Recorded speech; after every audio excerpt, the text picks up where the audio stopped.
Picture a horizon darkened by a storm, not of rain or thunder, but of dust kicked up by millions of hooves. This is the enduring image of the 13th century, a nightmare that haunted the sleep of kings from Beijing to Budapest. The popular narrative tells us that when the Mongols descended upon the civilized world, they did so as an irresistible force of nature, a human tsunami that simply overwhelmed their enemies through sheer, crushing weight of numbers. We are told of the Golden Horde, of an endless sea of warriors that drank rivers dry and stripped the land bare like locusts. Historical chroniclers, trembling in their monasteries and citadels, wrote of armies numbering in the hundreds of thousands, sometimes even reaching the millions. To them it seemed the entire population of hell had been emptied onto the steppe to scourge the earth. But history is often written by the terrified as much as by the victors. When we strip away the hyperbole of frightened scribes and apply the cold logic of military science, geography, and logistics, a very different picture emerges. It is a picture that changes our understanding of one of the greatest empires the world has ever seen. The reality is that the Mongol army was never that big. In fact, in almost every major engagement that built their empire, they were significantly outnumbered. The myth of the endless horde is just that, a myth. And the truth behind their numbers reveals something far more terrifying than a mindless swarm. It reveals a level of military efficiency, tactical genius, and operational discipline that the world had never seen before, and has rarely seen since. To understand the Mongol conquest, we must stop counting heads and start looking at the grass, the horses, and the mind of Genghis Khan. To understand why the numbers reported by medieval historians are impossible, we have to look first at the engine of the Mongol war machine, the horse. The Mongol warrior was nothing without his mount. But unlike the European knight who rode a single large destrier into battle, or the Arab cavalryman with his prized mare, the Mongol trooper did not rely on just one animal. The Mongol style of warfare was predicated on continuous high-speed mobility. A single horse, carrying a fully equipped warrior across the rough terrain of the Eurasian steppe, would tire and collapse within days if pushed to the Mongol standard of operations. Therefore, each warrior maintained a string of remounts. The estimates vary, but the consensus is that a single soldier would have between 3 and 5 horses with him on campaign. Some sources suggest as many as 8 or 10 for the elite heavy cavalry. This seemingly minor detail is the mathematical key that unlocks the truth about the army's size. If you have an army of 100,000 men, you do not merely have 100,000 mouths to feed. You have, at a conservative estimate, 400,000 horses. Now, we must consider the ecology of the steppe and the terrain of the lands they invaded. These horses were not stall-fed grain-eaters. They were hardy steppe ponies that grazed on pasture. They required vast tracts of land to graze every single day. A string of 500,000 horses is a logistical leviathan. It requires an immense amount of acreage to sustain. If an army of that size stops for more than a day or two in one location, the grass is gone. The water sources are fouled or drained. The herd must keep moving, not just for conquest, but for survival. This ecological reality places a hard ceiling on the size of any nomadic army. The limitless horde described by European monks would have starved its own animals within a week. The carrying capacity of the land, particularly when invading the agricultural societies of China, the Middle East, or Europe, simply could not support the millions of men described in ancient texts. When the Mongols invaded Hungary, for example, the Hungarian plain, the Pannonian Basin, was the only area in Europe that geographically resembled the steppe. Yet modern calculations regarding the caloric needs of horses and the biomass of the grass available in the 13th century suggest that this region could support a maximum of perhaps 50 to 60,000 Mongol warriors with their requisite horse strings. Any more than that, and the army destroys its own means of mobility. So, if they weren't drowning their enemies in bodies, how did they generate such fear?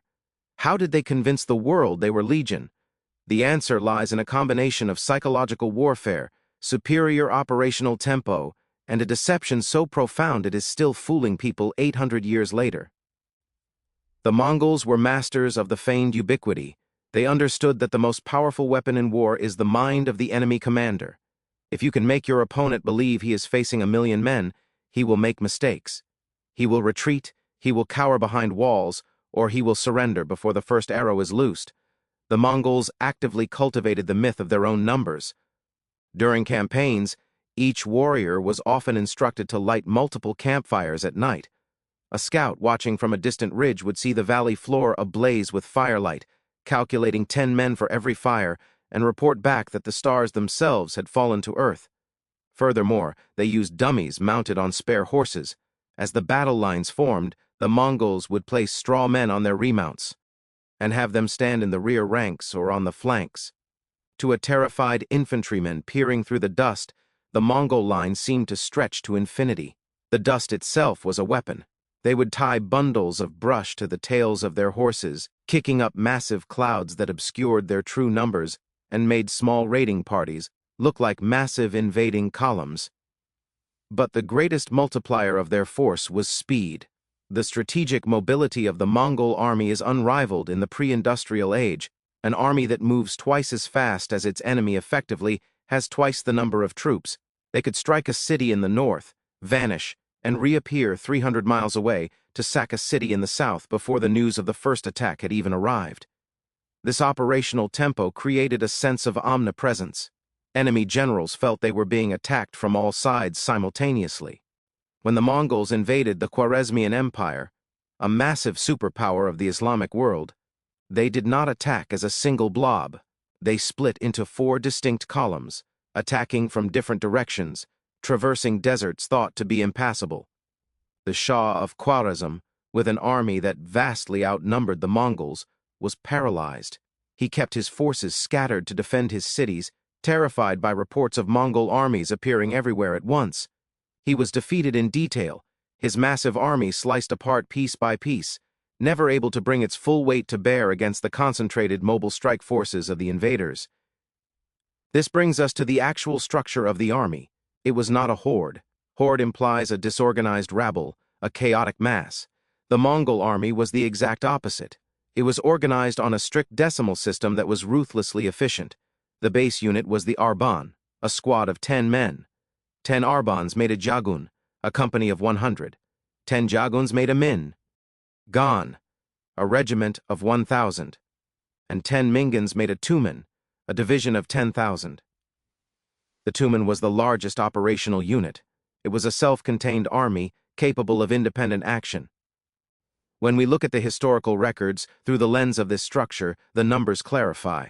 When Genghis Khan united the tribes of Mongolia in 1206, the secret history of the Mongols, the most reliable internal source we have, lists the commanders of the Mingans. By tallying these commanders and the units assigned to them, historians estimate the total fighting force of the newly unified Mongol nation was roughly 95,000 to 105,000 men. Think about that number. 100,000 men. That is the force that set out to conquer the world. It is a large army, certainly, but it is not a million. It is comparable to the armies of Rome at its height, or the armies fielded by the great powers of China. In fact, when the Mongols attacked the Jin dynasty of northern China, they were invading a nation with a population of tens of millions and a standing army that likely numbered close to 500,000 or more. The Mongols were outnumbered 5 to 1, perhaps 10 to 1. If they had relied on human wave tactics, they would have been annihilated in weeks. Instead, they relied on quality. The Mongol warrior was a professional soldier in a world of feudal levies. In Europe, an army was a gathering of farmers handed spears, led by a small elite of knights. In China, armies were massive conscript forces, often poorly motivated and slow to maneuver.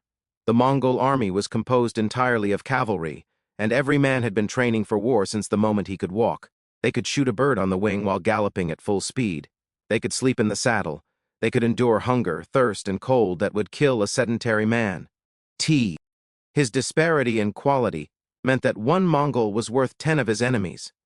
But even more important was the discipline instilled by Genghis Khan. In a feudal army, a knight fought for personal glory. He might charge ahead of the line to capture a prize or prove his bravery. In the Mongol army, such an action was punishable by death. Absolute obedience to the signals of the commanders, communicated by flags during the day and lanterns at night, was the law. Silence was enforced in the ranks. European observers were often unsettled by the eerie quiet of a Mongol approach, contrasting it with the shouting and clamor of their own troops. This discipline allowed them to execute the most difficult maneuver in warfare, the feigned retreat. This tactic requires nerves of steel. A unit must engage the enemy, then turn and run, pretending to panic. They must allow the enemy to chase them, often taking casualties in the process, drawing the opposing force out of formation. Then, at a precise signal, they must wheel around, reform, and slaughter the disorganized pursuers. Most armies that attempted this simply kept running. The Mongols executed it with the precision of a ballet. At the Battle of Kalka River, the Mongols led the Russian princes on a chase for days before turning and crushing them. At the Battle of Legnica, they destroyed the flower of Polish knighthood using the same trick. This was not the work of a mindless swarm, it was the work of a surgical instrument. Let us look closer at the invasion of Europe, specifically the campaign of 1241, to see the reality of these numbers in action. This campaign is often cited as the moment the horde threatened to swallow Christendom. The primary commander was Subutai, perhaps the greatest military strategist who ever lived. He was coordinating an invasion of a continent he had never seen, relying on intelligence gathered by spies over the previous decade. Subutai did not have hundreds of thousands of men. Modern estimates suggest the entire force sent west into Europe numbered perhaps 2 or 3 tumens, 20 to 30,000 men, split into 2 prongs. One prong went north into Poland to distract the northern allies, while the main force struck south into Hungary. At the Battle of Mohi, where the Hungarian kingdom was shattered, Subutai likely had no more than 25,000 troops. The Hungarian king Bela IV had called upon his entire nobility and likely fielded an army of equal or greater size. The Mongols won not because they flooded the plain with bodies, but because Subutai outmaneuvered the Hungarians. He used a night march to flank their position.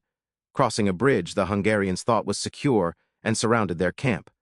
He then deliberately left a gap in his lines, a golden bridge, to tempt the Hungarians to flee. As the panicked Europeans streamed out of the gap thinking they had escaped, the fresh Mongol horsemen rode them down one by one. It was a victory of geometry and psychology, not arithmetic. The perception of the limitless army also comes from the Mongol practice of incorporating subject peoples. As the empire expanded, the core Mongol force, the ethnic Mongols from the steppe, actually became a minority in their own armies. They would draft engineers from China to build siege engines. They would use Turkic cavalry from the conquered tribes of Central Asia. They would force local populations to march ahead of them as human shields or to fill moats with bundles of grass. When a city looked out at the besieging force, they saw a sea of people. But the elite corps, the shock troops who actually delivered the victory, remained a small, tight-knit group. This small corps explains why the empire eventually fractured. There were simply never enough Mongols to garrison the world they conquered. They could defeat any army in the field, but they could not occupy every city from the Pacific to the Danube with Mongol bodies. They had to rely on local administrators, terror, and the reputation of their invincibility to keep the empire together. It is also vital to analyze the census data we do have. In the later years of the empire, during the Yuan dynasty in China, we have records of the military households. These records confirm that the actual Mongol population was surprisingly small. The entire Mongol nation, men, women, children, and elders, likely numbered under 2 million people during the time of Genghis Khan. If you apply the standard demographic model where able-bodied military-age males make up perhaps 10 to 15% of a population, the math brings us right back to that figure of roughly 100 to 130,000 warriors. To field an army of the millions claimed by Western historians, the Mongols would have needed a total population larger than that of modern-day France, living in a desolate landscape that can barely support nomadic herding. The inflation of numbers served everyone's purpose except the truth. For the Mongols, it was a tool of terror. They wanted the world to think resistance was futile. They wanted the citizens of a besieged city to look at the dust cloud and believe that the end of the world had arrived. If a city surrendered without a fight, the Mongols saved precious manpower and resources. The lie of the million-man army was a calculated propaganda campaign designed to win wars before they were fought. For the Europeans, Muslims, and Chinese who lost to them, the inflation served as an excuse. It is shameful for a great civilization, with stone castles, steel armor, and centuries of military tradition, to be dismantled by a group of nomads who smell like wet dog and drink fermented mare's milk. It is humiliating to admit that you were outsmarted and outfought by a force half your size. But if you say you were defeated by the wrath of God, by a swarm of locusts so vast that they blocked out the sun, then your defeat is not a failure of martial skill, it is a tragedy of fate. It preserves your honor. However, recognizing the smaller size of the Mongol army does not diminish their achievement. On the contrary, it elevates it. It shifts the narrative from a story of brute force to a story of supreme intellect. It transforms Genghis Khan from a barbarian warlord into a military savant. It implies that the Mongol conquests were not an accident of history or a biological eruption, but a masterpiece of operational art. Consider the logistics of the YAM, the courier system. Because their numbers were few and their empire vast, communication was the lifeblood of the Khan. They established a relay system of stations every 20 to 30 miles across the entire empire. A rider could cover hundreds of miles in a few days, changing horses at every station. This allowed the Khans to coordinate the movements of their scarce troops across thousands of miles of terrain. They could concentrate forces rapidly at a decisive point, strike, and then disperse before the enemy could react. They treated the Eurasian continent like a chessboard, moving pieces with a speed that baffled their sedentary opponents who were stuck thinking in terms of marching speeds and supply wagons. The Mongol army was, in modern terms, a high-tech force. Their composite bows were the sniper rifles of the day, capable of piercing armor at ranges that dwarfed the European crossbow. Their silk undershirts, which wrapped around arrowheads and allowed them to be extracted cleanly, were a form of medical technology that preserved their limited manpower. Their dried milk, seeds, herbs, and cured meats allowed them to travel without the slow, vulnerable baggage trains that tethered other armies. Every aspect of their existence was optimized for efficiency. When we look at the specific campaigns, the numbers tell the story of this efficiency. In the invasion of the Jin, the Mongols faced heavily fortified cities. A large, unruly mob cannot take a fortress, they starve outside the walls. The Mongols, however, used their small numbers to their advantage. They would ravage the countryside, driving refugees into the city. Then, they would wait. The refugees would eat the city's food stores. Disease would spread. The horde didn't need to storm the walls, they used the enemy's own population against them. They weaponized logistics. Even in their defeat, the numbers are telling. When the Mongols were finally stopped in the Middle East at the Battle of Ain Jalut by the Mamluks, the Mongol force was a skeleton crew. The main army had withdrawn back to Mongolia to settle the succession after the death of the great Khan. The force left behind, under the commander Kit Buka, numbered perhaps 10 to 20,000. They were defeated by a Mamluk army of similar or slightly larger size. This defeat broke the aura of invincibility, but it also proved the point: the Mongols were not an endless sea. When stripped of their mobility or outnumbered by a professional force of equal caliber, they could bleed and die like anyone else. So, what is the real number? If we had to put a pin in it, the Golden Horde that terrified Russia, the Chagatai Khanate in Central Asia, the Ilkhanate in Persia, and the Yuan dynasty in China were all built on the backs of a military establishment that rarely exceeded 150,000 ethnic Mongol warriors at any one time across the entire empire. In specific battles, the horde that darkened the horizon was often a compact, disciplined corps of 20,000 men, maneuvering with such speed and violence that they felt like a million. The legacy of the Mongols is not one of overwhelming mass. It is a legacy of maximum result from minimum input. They were the ultimate example of maneuver warfare. They proved that a small, highly motivated, highly disciplined, and technologically superior force could dismantle empires 10 times their size. They taught the world that walls do not protect you if your enemy can outthink you. They showed that numbers on a ledger mean nothing if those numbers cannot be brought to bear effectively. The dust has long since settled on the steppe. The great cities of the Khans have largely returned to the grass. But the lesson remains. When we look back at the 13th century, we should not see a mindless flood of humanity. We should see a razor-sharp blade, wielded with terrifying precision. The Mongol army was never that big. And that is exactly why it was so dangerous. It was lean, it was hungry, and it was faster than the wind. The terror didn't come from how many of them there were. It came from the fact that no matter where you ran, they were already there, waiting for you. The chroniclers were right to be afraid, but they were wrong about the math, and in correcting that math, we find the true genius of the Mongol way of war. It wasn't a triumph of quantity, it was the ultimate triumph of quality.